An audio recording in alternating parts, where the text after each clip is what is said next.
So good day everyone, especially to you Ma'am Ibeng.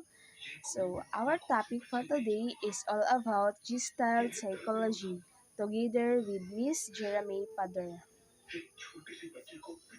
So what is Gestalt Psychology?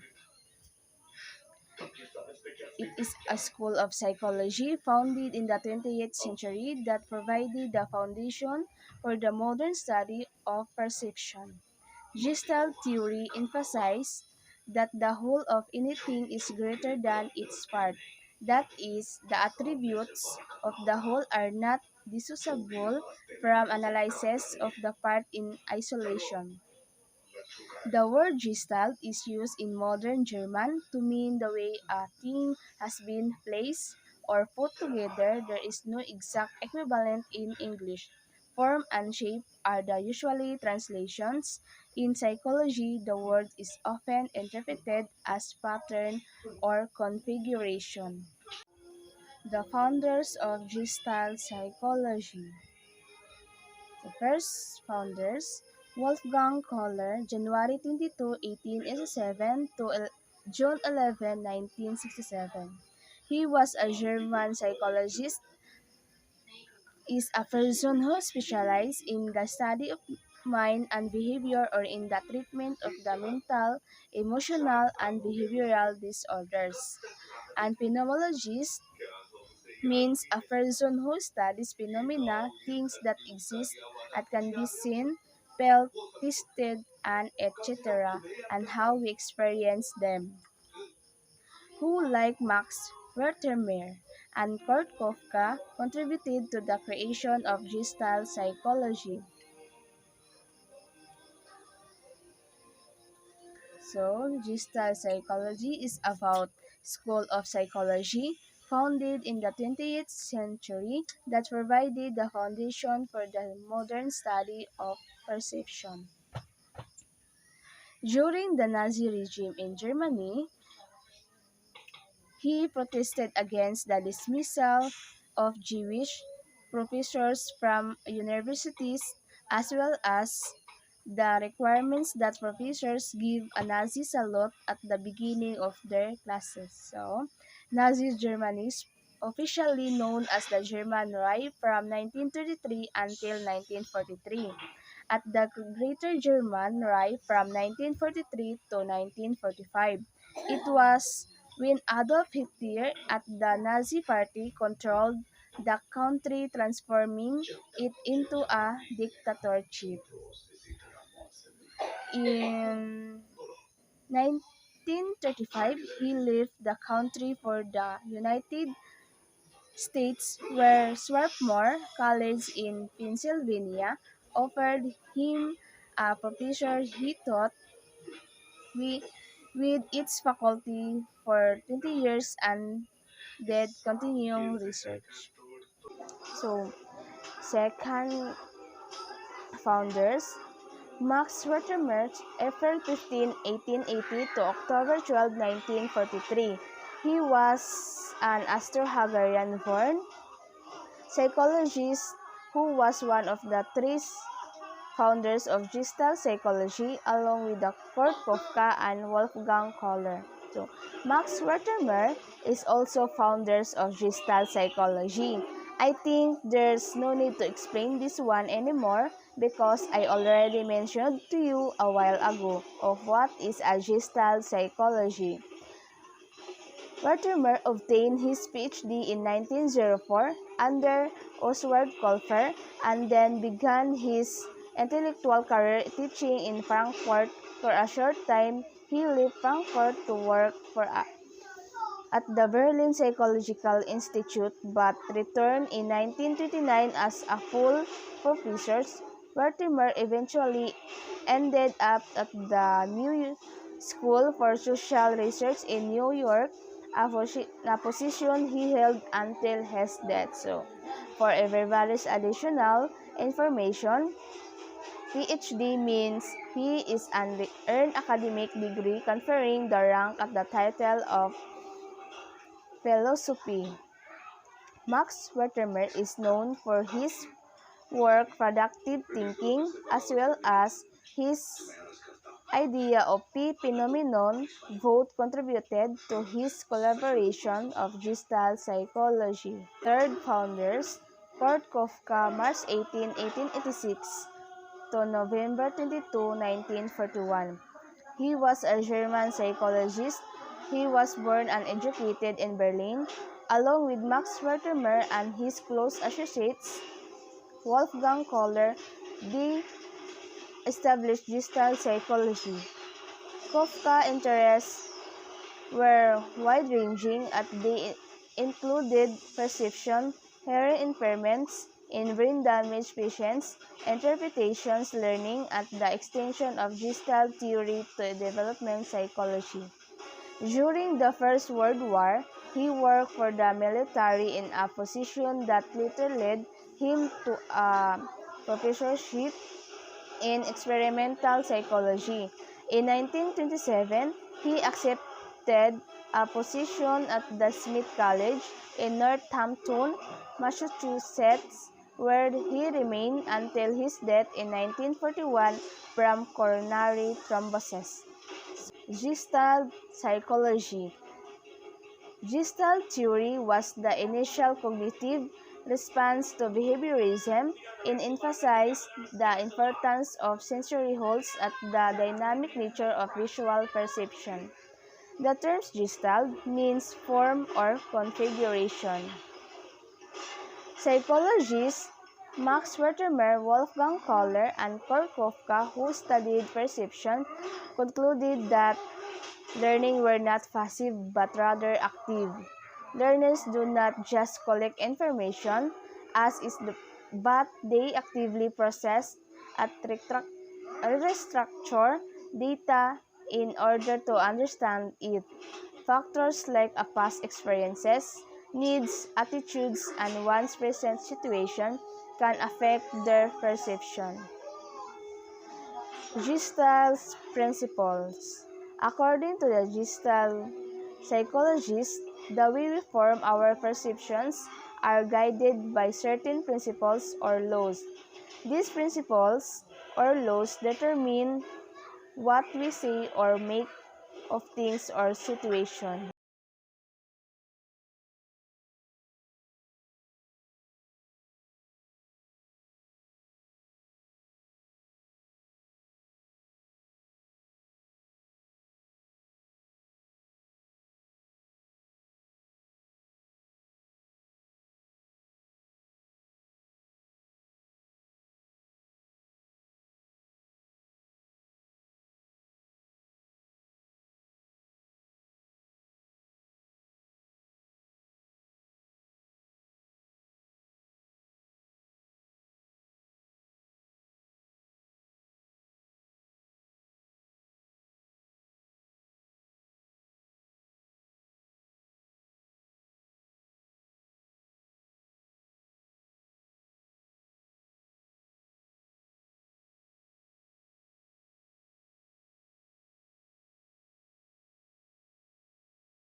He organizes these elements and comes to a greater understanding or insight.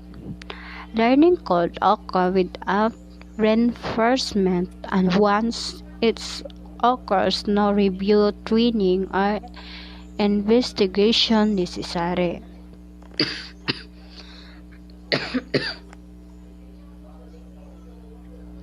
Gestalt principles and the teaching learning process.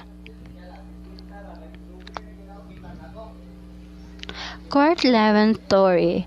An individual as inner and outer process that affects our perceptions. Inner forces include his own motivation, attitudes, and feeling.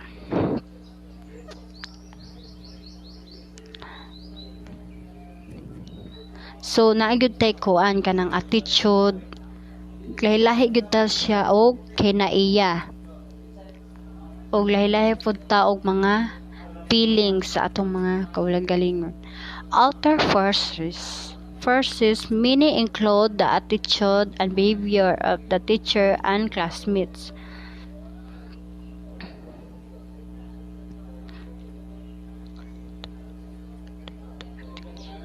Na po diri ang include sa attitude, behavior of the teacher. So putay mga attitude, mga behaviors, teacher and classmates.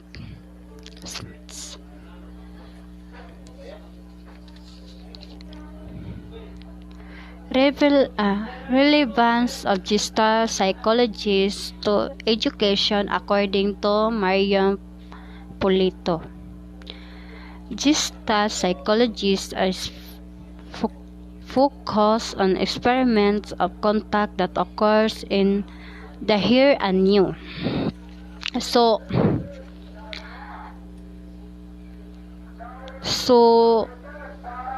that the freedom of students to learn is facilitated by the teacher. So dapat magkuan gyud sa teacher as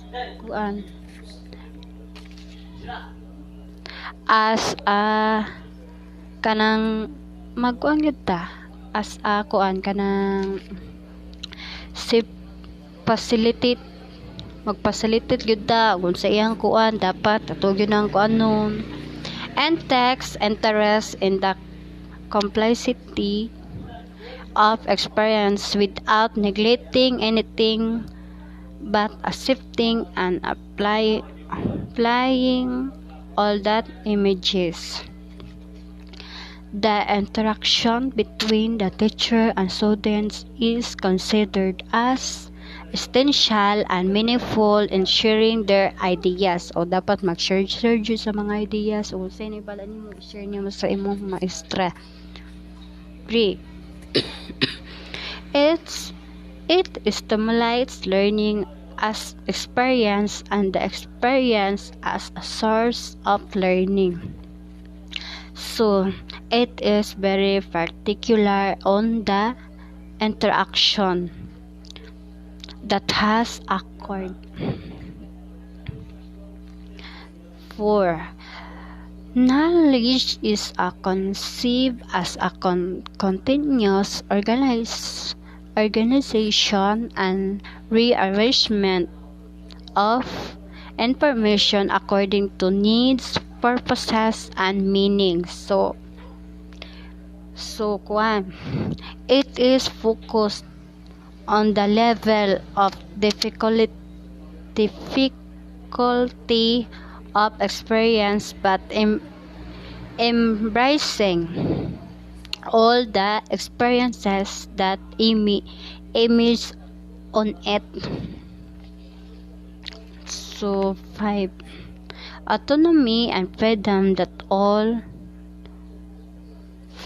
of the students is stimulated by the teacher.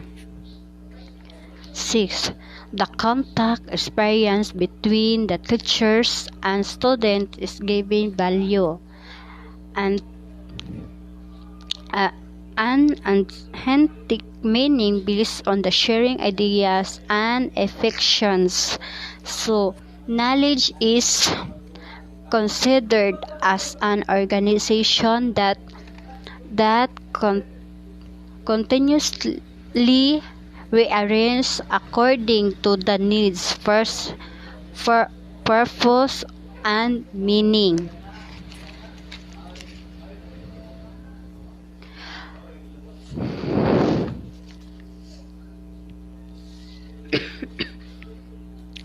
How to apply Gestalt theory in teaching and learning. So, Gestalt is a theory of learning that focuses on the means perspective. It is useful as a behavioral tool as it enables the teacher to channel the pupil's energy into thinking of, of an item or subject as parts of a whole. E and G as a car being metal, paint, wheels, and etc. By thinking of components and breaking down a situation, it enables for a more psychological process to take place, and over time will broaden a pupil's mind into thinking of the sum of the whole rather than just a complete things of situation. This story believes that by breaking down a situation will freedom the learner's perspective to things that will allow the learners to expand their ability to think of the whole rather than just a complete thing of situation. Thank you for listening. That's all.